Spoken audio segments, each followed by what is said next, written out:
ጊዜ በህይወቴ ከገጠሙኝ ነገሮች የተነሳ በመገረም የምጠይቀው ጥያቄ ቢኖር ይሄ ነው። ለምንድነው መጥፎ ነገር በመልካም ሰዎች ላይ የሚሆነው? ለምንድነው የመልካም ሰዎች ህይወት በተግዳሮት የተሞላ ኑሯቸው በብዙ ውጣ ውረድ የተሞላ የሚሆነው? እግዚአብሔር የመልካም ሰዎች ስቃይ ምን ይጠቅመዋል? ለቅሶ፣ ችግር፣ ብቸኝነት፣ መውጣት መውረድ፣ በብዙ የህይወት ትግል ውስጥ ማለፍ እግዚአብሔርን ምን ስለሚጠቅመው ነው ያለ ከልካይ ያለ ልዩነት በአስቸጋሪና በከባድ ሁኔታ መልካም ሰዎች የሚቸገሩት? እንደውም ከመጥፎ ሰዎች ይልቅ ህይወታቸው በተግዳሮትና በማዕበል የተሞላ መልካም ሰዎች ናቸው። እግዚአብሔርን ከሚፈሩ ሰዎች ይልቅ እግዚአብሔርን የማይፈሩ ሰዎች እንደልባቸው ሲወጡና ሲገቡ ስመለከት ለምንድነው ይሄ የሚሆነው? እግዚአብሔርን የሚፈሩ እግዚአብሔርን የሚወዱ ቃሉን የሚሰሙ እንደ ሐሳቡ የሚሄዱ ህይወታቸው በተግዳሮትና በማዕበል ውስጥ እያለፈ ሌሎች ግን እንደ ልባቸው ያሰቡት ነገር ሲሰምርና ሲሳካላቸው የማየው ለምንድን ነው? አንድም ይሄን ጥያቄ የምጠይቅበት ምክንያት በህይወቴ ከደረሱት ነገሮች የተነሳ ይሄን ጥያቄ የምጠይቀው እንደ ሰነፍ ተማሪ አይደለም። በብዙ መገረምና መደነቅ ውስጥ ሆኜ ነው። ይገርመኛል ለምን መጥፎ ነገር በመልካም ሰዎች ላይ እንደሚሆን።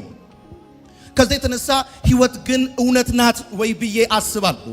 ህይወት ግን ቁም ነገር ናት ብለን የምንጠይቅ ብዙዎች ነን። አንዳንዶቻችን የሚገጥመንና የምናልፍበት ነገር በህልማችን ሁሉ የሚመስለን ሰዎች አለን። ጌታ ሆይ በህልምሽ ነው በለኝ። ምክንያቱም የገጠመን ክህደት ቀላል አይደለም። የገጠመን እያለፍንበት ያለው ማዕበል ቀላል አይደለም። የአንድ ሰሞን አይደለም፣ ጥቂት አይደለም። በጣም ከባባድ ነገር ስለሚገጥመን በእውነት ህይወት እውነት ናት ነው ወይስ የቀልዷን ነው በለኝ ወይም የቀልዱ ነው በለኝ? ጌታ ሆይ እየሆነ ያለው ነገር ያ እንደዚህ ጀርባውን የሰጠኝ ሰው እየቀለደ ነው በለኝ እስክትሉ ድረስ እኔም እናንተም ጥያቄ እንጠይቃለን። ግን በህይወታችሁ ማትረሱትና ለጥያቄዎቻችሁ መልስ የሚሰጣችሁን ሐሳብ በዚህ ማታ እንካፈላለን። ለምንድነው መልካምነት ሳይጎድለን በብዙ ቅንነትና ደግነት በተቻለ መጠን እግዚአብሔርን በመፍራት በተቻለ መጠን ያቅማችንንም ሁሉ ተጠቅመን ሰዎችን ለማስደሰት ጥረት እያደረግን ሌሎች በብዙ ጭካኔና በብዙ ትዕቢትና እብሪት የሚኖሩ ሰዎች እንደፈለጉ የሚኖሩትን ህይወት እኛ እንደ ሰማይ የራቀን ለምንድነው እንደ ባህር ጥልቅ የሆነብን የሚለውን ሐሳብ በብዙዎቻችሁ ውስጥ እንደሚመላለስ ተስፋ አደርጋለሁ። እንደዚህ ባለ የህይወት ችግር ውስጥና ጥያቄ ውስጥ የምናልፈው በእርግጥም ህይወት ቀልድ ስለሆነች አይደለም፣ ወይም ደግሞ ህይወት ህልም ዝም ብላ ቅዠት ስለሆነች አይደለም። አዎ ምንም እንኳን ከባባድ ነገሮች በህይወታችን ቢሆኑም ህይወት ግን የእውነት ናት። ምንም እንኳን በህይወታችን ያልጠበቅናቸው ነገሮች ቢሆንም ህይወት አሁንም ቢሆን ቁም ነገር ናት። መጨረሻዋ ደግሞ መቃብር አይደለም። እግዚአብሔር ፕሮፖዝ ያደረገላት ለኔና ለናንተ ህይወት እግዚአብሔር መጨረሻው ጨለማ አይደለም፣ ጥፋት አይደለም፣ መቃብር አይደለም። ስለዚህ ከሚገጥመንና ከምናልፍበት ነገር የተነሳ መጨረሻችን መቃብርና ሞት ሊመስለን ይችላል። እግዚአብሔር ግን በህይወታችን አቅጣጫ ምን አይነት አመለካከትና አካሄድ ሊኖረን እንደሚፈልግ ዛሬ በደንብ እንማራለን። በተለይም እግዚአብሔር በህይወት ማዕበል ውስጥ የተረጋጋ ማንነት እንዲኖረን እንደዚሁም ስለ ስቃያችን የተለየ እይታ እንዲኖረን ይፈልጋል። በእርግጠኝነት የምነግራችሁ ነገር ቢኖር ስለምታልፉበት ማዕበል አይደለም እግዚአብሔር በጣም ኮንሰርንድ የሚሆነው። በምታልፉበት ማዕበል ውስጥ እግዚአብሔር የተረጋጋ አኗኗርና ስብዕና እንዲኖራችሁ ይፈልጋል። እንደዚሁም እንደ ማንኛውም ሰው ወይም ደግሞ በህይወታችሁ ከባባድ ነገር እንደገጠመውና በመከራና በስቃይ ውስጥ እንደሚያልፍ ሰው እናንተ እንደየትኛውም አይነት ፍጥረታዊ ሰው ስቃዮቻችሁንና መከራዎቻችሁን ችግሮቻችሁን እንድትመለከቱ አይፈልግም። የሚገጥማችሁን እያንዳንዱን ነገር ክርስቲያን ከፍጥረታዊ ሰው በተለየ መልኩ እንዲያይ ነው እግዚአብሔር አምላክ የሚፈልገው። በሁለተኛ ነገሥት መጽሐፍ ምዕራፍ 6 ላይ አንድ ታሪክ እናስታውሳለን። የሶሪያ ንጉሥ ከእስራኤል ጋር በሚዋጋበት ዘመን ወታደሮቹንና ሰረገሎቹን ልኮ የእግዚአብሔርን ሰው ነቢይ ኤልሳን እንዲይዙት ወደ ዶታን ከተማ እንደላካቸው ቃሉን ስታነቡ በሁለተኛ ነገሥት መጽሐፍ ምዕራፍ 6 ላይ ታገኛላችሁ። ወታደሮቹን በምሽት ጊዜ ሄደው የእግዚአብሔር ሰው ነቢይ ኤልሳ የሚገኝበትን ከተማ ከበቡ። ከዛም ምዕራፉ ሲናገር እንደዚህ ይላል። ቁጥር 15፣ 16 እና 17 ከተማዋን ከበቧት። የዚህ የእግዚአብሔር ሰው የነቢዩ ኤልሳ ባሪያ የሆነ ሰው በማለዳ መስኮቱን ከፍቶ ሲመለከት በጠላት ሰራዊት ተከቧል እና ያለው ነገር አንድ ጉዳይ ነው። ወየው ጌታ ሆይ ምን እናደርጋለን አለ። ምክንያቱም የሚያየው ነገር ብዙ ሰረገላ፣ በጣም ብዙ ወታደሮች ድንገት ትላንት ማታ ያልነበሩ ጠዋት ተገኝተዋል እና ደግሞ ዋናው ጉዳይ ንጉሱ የሶሪያ ንጉስ ኤልሳ ተይዞ እንዲመጣ ስላዘዛቸው ሰረገላውና ወታደሮች መጥተዋል። የሚገርመው ነገር ግን ኤልሳ አልተረበሸም ወይም አልተደናገጠም። ምክንያቱም አገልጋዩ ማየት የማይችለውን ነገር ማየት ይችል ስለነበረ ነው። የኤልሳ እይታና የአገልጋዩ እይታ አንድ አይደለም። ይልቁን እንደውም የጸለየው ምንድነው? አቤቱ ያይ ዘንድ ዓይንህን ክፈትለት ብሎ ጸለየ። አገልጋዩም ዓይኑ በተከፈተ ጊዜ ከተከማቸው የጠላት ሰራዊት በላይ የእግዚአብሔር መለኮታዊ ጥበቃ የእሳት ቅጥሮችና ሰረገሎች በኮረብቶቹ ሁሉ ላይ ሆኖ አየ፣ ተመለከተ ብሎ ይናገራል። ምን ላችሁ ፈልጌ ነው? ስለማይደርስባችሁ ሳይሆን ዓይናችሁ ሲከፈት ለነገሮች ያላችሁ አተያይ ከመደበኛ አኗሪዎች የተለየ ሲሆን ነው ማትረበሹት፣ ማትሸበሩት። አንዳንዶቻችን የምናልፍበትና የገጠመን ነገር ከሌሎች ከገጠማቸውና ከደረሰባቸው ነገር አንጻር ሲታይ በጣም ከባድ ነው። እኛ የገጠመንን ሩቡን ነገር ቢገጥማቸው በሀገር የማይኖሩ የማይቀመጡ ራሳቸውን የሚያጠፉ የሚለቁ በጣም ብዙ ሰዎች አሉ።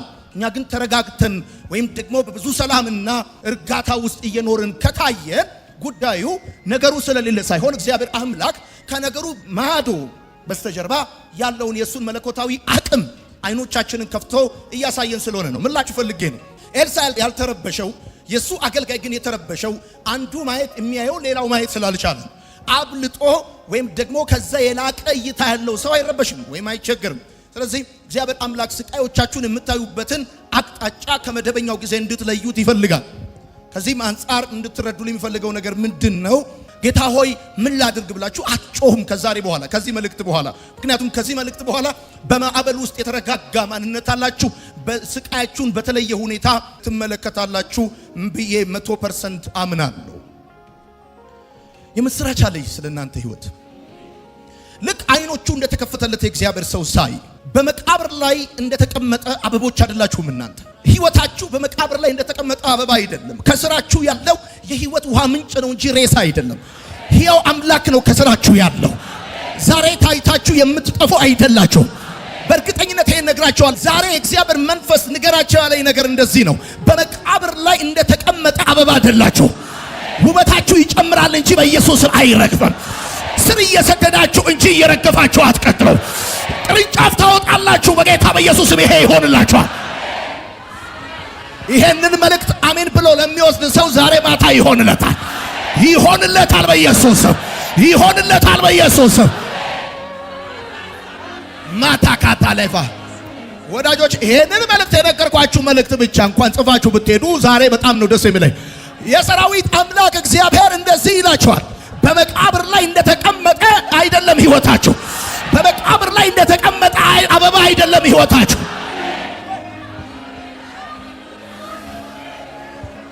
ኑሯችሁ፣ ትዳራችሁ፣ መውጣት መግባታችሁ ማስተዛዘኛ አይደለም። ብራዘር ማስተዛዘኛ አይደላችሁም እናንተ። ማታካታላፋ ማስተዛዘኛ አይደላችሁም። እሱ ብቻ አይደለም። ይሄው ምነግርህን ነገር ነው ምነግርህ። ማስተዛዘኛ ብቻ አይደለም ህይወታችሁ። እግዚአብሔር ምስክሬ፣ በመቃብር ላይ እንደተቀመጠ አበባ ብየስላችሁ።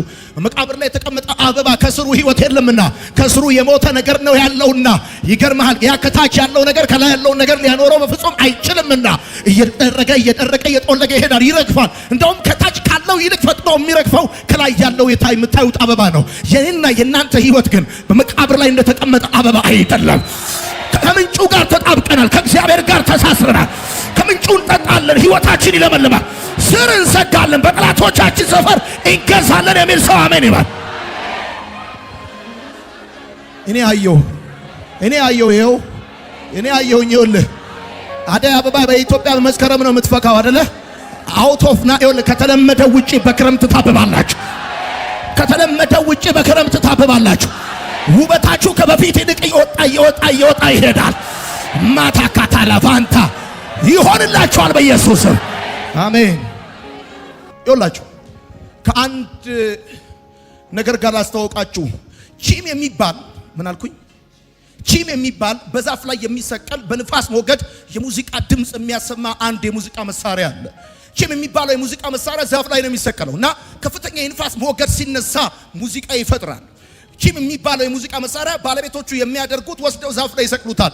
ከዛ ከባድ አውሎ ንፋስ፣ ከባድ ንፋስ ሲነሳ በንፋስ ሞገድ ውስጥ ሙዚቃ ይፈጥራል። ልክ እንደዚህ ነን እኛ። በስቃይ ውስጥ ህይወት የምንፈጥር፣ በስቃይ ውስጥ መዝሙር የምንፈጥር፣ ትምህርት የምንፈጥር ከባባድ ንፋሶች በህይወታችን ሲያልፉ ትምህርቶች ሆነው ያልፋሉ። ማታታታ ያንቺ ህይወት እንደዚህ ነው። ይገርምሻል። በሞገድ ውስጥ ህይወትን ትፈጥሪያለሽ። አሜን ይባላል።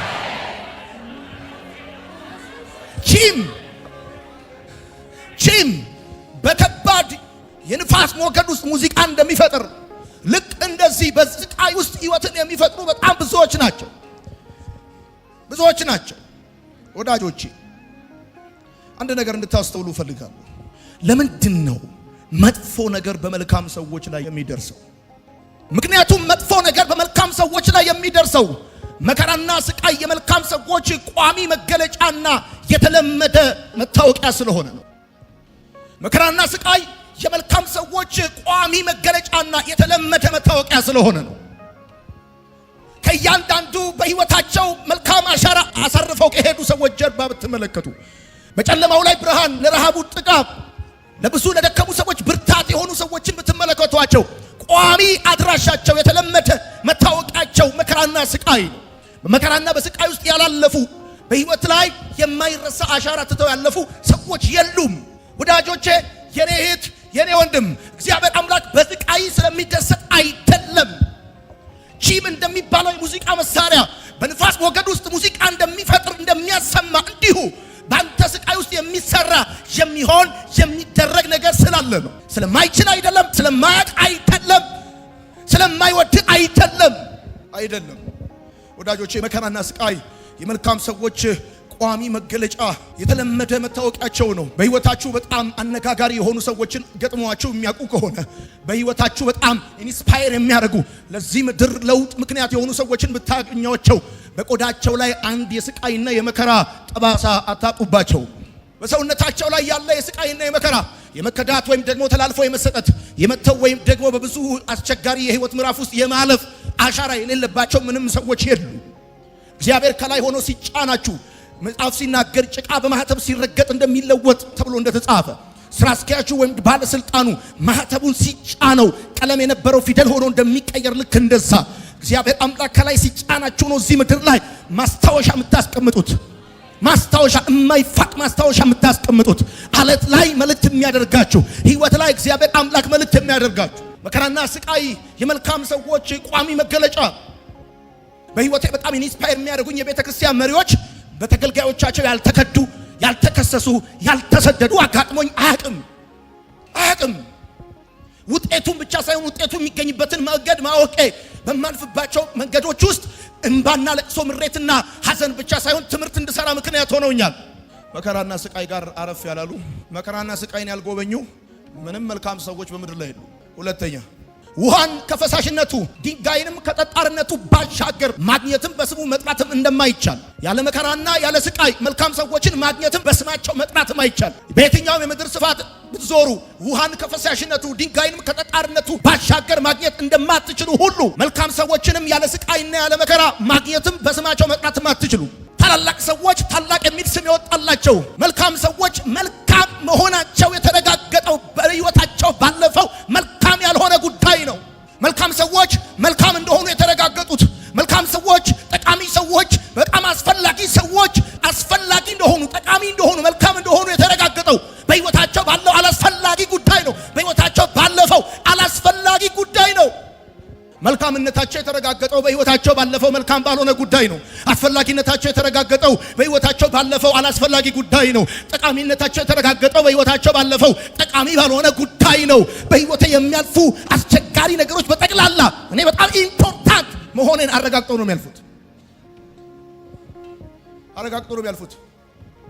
ሰው በህይወት ማዕበል ካልተፈተነ በእሳት ውስጥም ካላለፈ መልካምነቱ በምን ይታወቃል? ሰው እኮ መልካም ነው የምትሉት መልካም ባልሆነ ጉዳይ ተፈትኖ ነው። ሰው እኮ ጠቃሚ ነው የምትሉት ጠቃሚ ባልሆነ ጉዳይ ውስጥ አልፎ ነው። ስለዚህ ምን ላችሁ ፈልጌ ነው፣ ውሃን ከፈሳሽነቱ ድንጋይንም ከጠጣርነቱ ባሻገር ማግኘትም በስሙ መጥራትም እንደማይቻል ልክ እንደዚሁ ያለ ስቃይና ያለ መከራ መልካም ሰዎችን ማግኘትም በስማቸው መጥራትም ይለያያል። በፍጹም አትችሉም።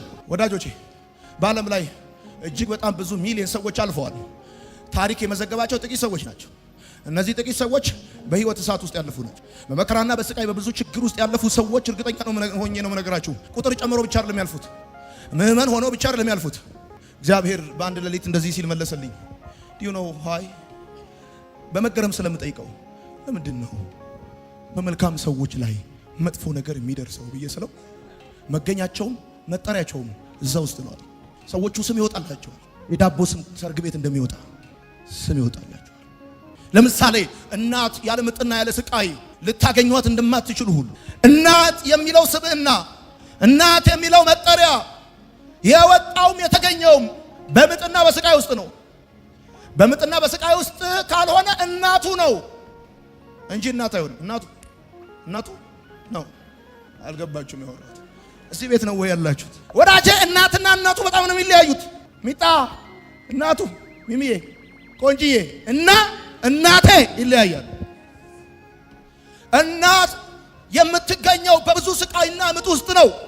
ሺም የሚባለው በዛፍ ላይ የሚሰቀለው የሙዚቃ መሳሪያ በንፋስና በሞገድ ውስጥ ሙዚቃ እንደሚፈጥር ልክ እንደዛ እናትም አዲስን ህይወት በምጥና በስቃይ ውስጥ ትፈጥራለች። ለምንድን ነው በመልካም ሰዎች ላይ መጥፎ ነገር የሚሆነው መሰላችሁ? ምክንያቱም በዛ መራራ ጉዳይ ውስጥ የሚፈጠር ጣፋጭ ህይወት ስላለ ነው። እግዚአብሔር የሚፈልገው የማንነቱ መገኛ የስማችሁ መጠሪያ እዛው ስላለ እኛ ብዙዎቻችን እንደው ዝም ብሎ አንበርብር ፊት አውራሪ ደጃች እንትና ብሎ አጼ ብለው እላያችን ላይ ስም እንዲሰጡ ነው የምንፈልገው። እሱ አይመጣም ወዳጄ፣ አይመጣም። ስማቸው ከመቃብር በላይ የተጻፈ ታሪክ የማይረሳቸው ሁል ጊዜም ታሪክ የማይረሳቸው ሰዎች ወይ ሱሪያቸውን ሲሰበስቡ ወይ ጃኬታቸውን ሲያወልቁ ወይ እግራቸውን ወይ ክንዳቸውን ወይ ጀርባቸውን ይኸው ብዙ ውግ አለው ከኋላ ብዙ ምት አለው ብዙ ጠባሳ አለው ብዙ ጠባሳ። ውሃን ከፈሳሽነቱ ድንጋይንም ከጠጣርነቱ ባሻገር ማግኘትም መጥራትም እንደማትችሉ መልካም ሰዎች ያለ መከራና ያለ ስቃይ ማግኘትም መጠራትም አይችሉ። ወዳጆቼ ሴት እናት ለመሆን መከራዋና ስቃይዋ ብዙ ነው፣ በጣም ብዙ ነው። ማቅለሽለሽ፣ ማስመለስ፣ መቅበጥበጥ የቤት እንጀራ እያለ የኔ ቤት እንጀራ አማረኝ ይሏል። ምን አለፋችሁ በእርግዝና ወቅት እናቶች የሚሰማቸውን ስሜት በሎጂክ ማስረዳት በጣም ከባድ ነው። አትችሉት። የሚያደርጋችሁን ተናገሩ ቢባሉ ማስረዳት አይችሉም። ቢናገሩ ለራሳቸው እንጂ የሚገባው ለሰዎች ድፍን ነው።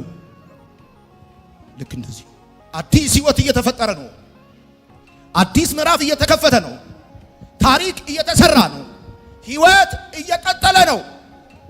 የስሜት መጎርበጥ፣ ማቅለሽለሽና ማስመለስ በከባድ ህመም ውስጥ በእንቅልፍ ማጣት፣ በምቾት ማጣት ውስጥ ስታልፉ ይሄ ሁሉ ነገር እንዲደርስባችሁ እግዚአብሔር የሚፈቅደው አዲስ ህይወት በህይወታችሁ ውስጥ ፕሮሰስ እየተደረገ ስለሆነ ነው።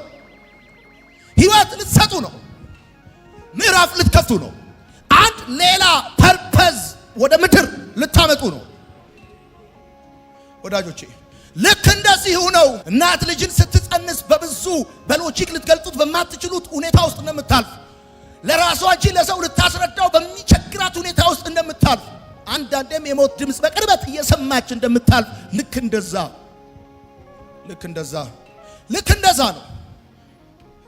ነው። ህዝብን የሚፈውስ ነገር የዘመናት የጸሎትን መልስ ያረገዘ ሰው በብዙ መከራና ስቃይ ውስጥ ነው የሚያልፈው። የሚወለደው እኮ ትውልድ ነው። ትውልድ ያረገዙ ሰዎች፣ ለህዝብ ፈውስ የሆነ ነገር በውስጣቸው የጸነሱ ሰዎች፣ የዘመናት የጸሎት መልስ በውስጣቸው ያረገዙ ሰዎች በብዙ ስቃይና መከራ ውስጥ ነው የሚያልፉት።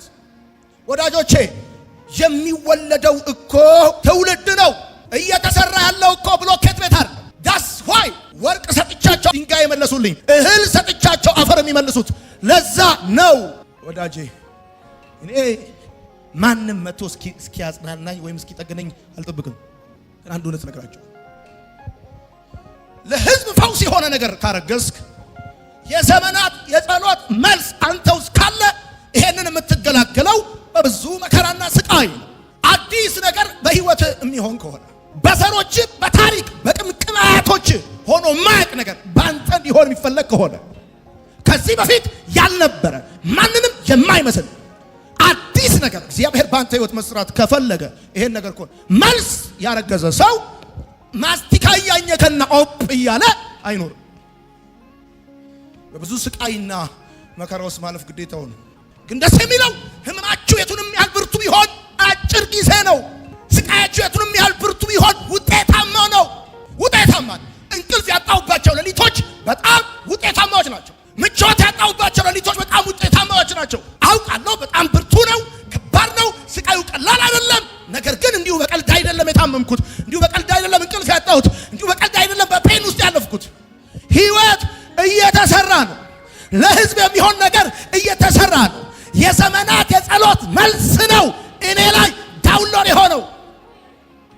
ከእስር ቤት እስከ ማኪያቶ ቤት ላለፉት 70-80 ዓመታት 90 ዓመት በኢትዮጵያ የተጸለዩ ጸሎቶች መልሱ አቅላልቶ ደመናው የደመነው እኔ ሰፈር ነው። ለምን መሰለ? በለም ስበኝ። መከራና ስቃይ የመልካም ሰዎች ቋሚ መገለጫና የተለመደ መታወቂያ ነው።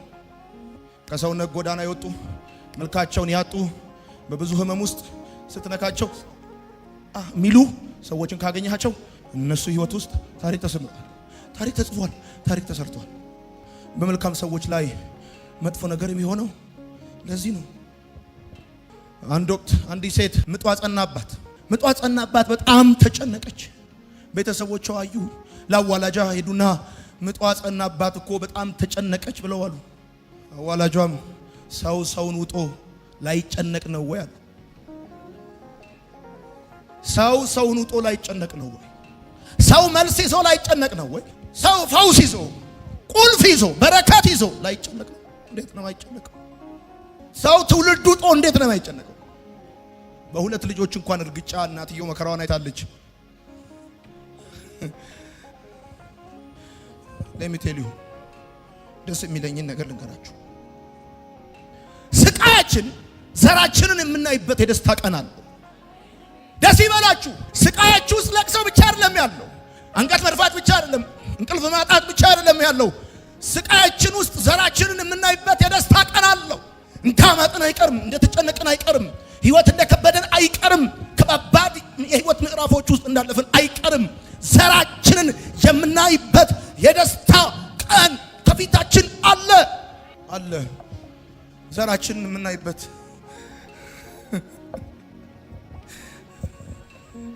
ዘራችንን የምናይበት የደስታ ቀን አለ። ይሄንን ነገር ማወቅ ፈልጌ ይሄን ጉዳይ ሳጠና ብዙ የኢትዮጵያ ጀነራሎችን ቼክ ለማድረግ ሞክሬያለሁ። ጠባሳ ያለበት ጀነራል ካገኘ በዘመድ ነው የገባው። እያንዳንዱ ጀነራል ወይ ፊቱ ላይ ወይ እጁ ላይ ወይ እግሩ ላይ ምታለው። አንዳንዱ እንደውም ጥይቱም ከውስጡ አልወጣም፣ በብርድ ጊዜ ይጠዘጥዘዋል። ትከሻው ላይ የምታየው ማዕረግ ሁለት ጓደኞቹ ተሰብስበው የሰጡት እንዳይመስል እሳት ውስጥ ነው።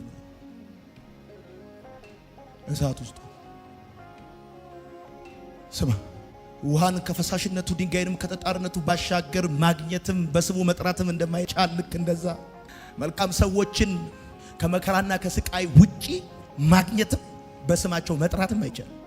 መሪዎችን ከመከራና ከስቃይ ውጪ ማግኘትም በስማቸው መጥራትም አይቻልም። the most influential የሆኑ ሰዎችን ከመከራና ከስቃይ ውጪ ማግኘትም በስማቸው መጥራትም አይቻልም። እና እናትህ ያሳለፈችው ምጥና ስቃይ ስታስብ እናቴ ከሚለው መጠሪያ ዲዘርቭ ያረጋት ሙሉ ነው የምትለው። አፍ ላይ ሙሉ ነው።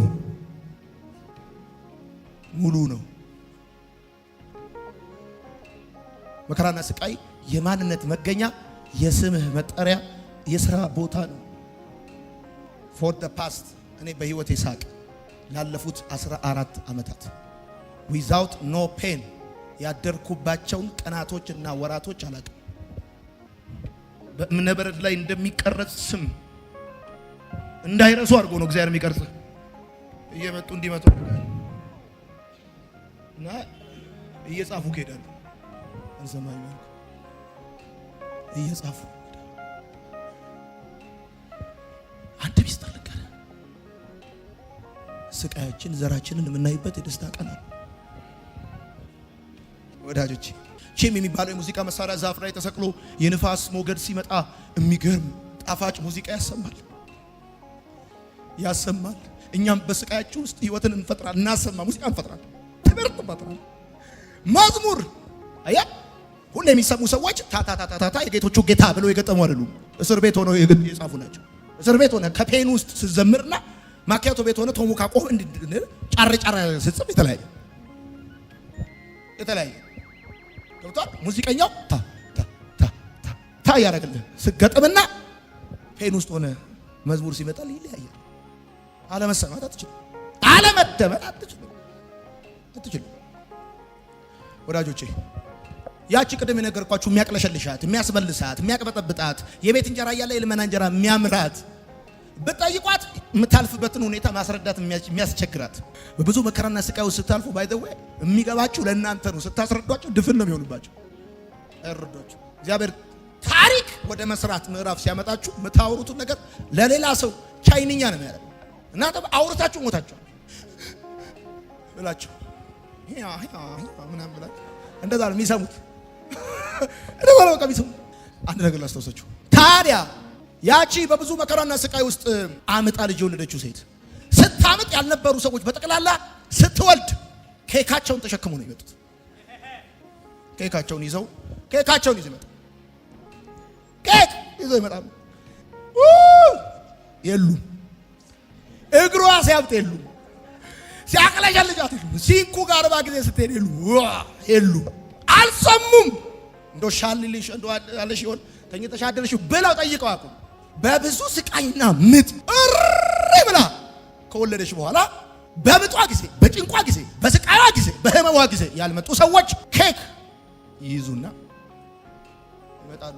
እንደውም አንዳንዱ ሌላም ነገር ይዙ ይመጣሉ። ታዲያ ከሷ ምን ተማርኩ መሰለሽ? በስቃይና በመከራዬ ጊዜ ያልመጣችሁም ብላ አትቀየማቸው። አብራ ነው ደስታው መጣጥ። እንደውም እነሱ ኬካቸውን ሁሉ ይዘው እያሉ የሚገቡት አብራ ደስታውን ታጣጥማለች። ለምን መሰላችሁ? ሁልጊዜ አንድ ነገር አስታውሱ። እግዚአብሔር ባደረገላችሁ ሰው ያደረገባችሁን እርሱ ጻፉ። እግዚአብሔር ባደረገላችሁ ሰው ያደረገባችሁን እየረሳችሁ ኑሩ። ዶንት ፎርጌት ይሄንን። ስላላመመኝ አይደለም የረሳሁት፣ ግን እግዚአብሔር ባደረገልኝ ያደረጉብኝን ረሳሁት። ባደረገልኝ ነው ያደረጉብኝን የረሳሁት። በፍጹም የመከራችሁ፣ የጭንቃችሁ፣ የችግራችሁ ሌሊቶች አጭር ናቸው። ቅድም ነግራችሁ ህመማችሁ ብርቱ ቢሆን ለአጭር ጊዜ ወዳጆች፣ እኛ ሀገር በጥንት ጊዜ እሳት በቀላሉ አይቀጣጠልም። እስኪቀጣጠል ድረስ ጭሱ ያስለቅሳቸዋል። አንድ ጊዜ ከተቀጣጠለ ግን ዝም ብሎ እሳቱ መሞቅ ነው። አሁን ነገሩ እስኪቀጣጠል መስመር እስኪይዝ ድረስ ነው የሚያስለቅሳችሁ። አንድ ጊዜ ነገሩ መስመር ከያዘ ከተቀጣጠለ ወንድሜ ዝም ብለህ እየቆሰቆስክ መሞቅ ብቻ መሞቅ እየቆሰቆስክ ማታካቻ ኢላ ታሊቫንታ ጉዳዩ መስመር እስኪይዝ ድረስ ብቻ ነው እያስለቀሰ ያለው። ጉዳዩ ቦታ እስኪይዝ ድረስ ብቻ ነው እያስቸገረ ያለው። እርግጠኛ ሁን፣ እውነቴን ነው የምነግርህ፣ እጅግ ላይ ያለው ነገር እየበዛ ይሄዳል። አሜን ይባላል።